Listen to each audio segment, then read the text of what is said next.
हा उत्तम स्वामीजीचा आश्रम आहे खप्पळमाळमध्ये. आता आम्ही महाराष्ट्रामध्ये प्रवेश केलेला आहे. आज महाराष्ट्रात आहेत आम्ही. खप्पळमाळ दळगाव तालुक्यात येतं, नंदुरबार जिल्हा. या ठिकाणी आम्ही 4:30 पावणे 5 वाजेला आलो. शूलपाणीचं पूर्ण जंगल ओलांडून या ठिकाणी आम्ही आलो. या ठिकाणी आम्ही आता आंघोळ वगैरे स्नान करून नर्मदा मैया तुम्हाला दाखवतो. हा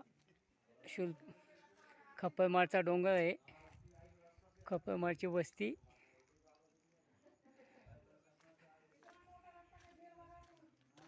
तिकडे आमचे बाबा लोक वरती बसले आहेत. नर्मदा मैयाचं ते दर्शन घेत आहेत.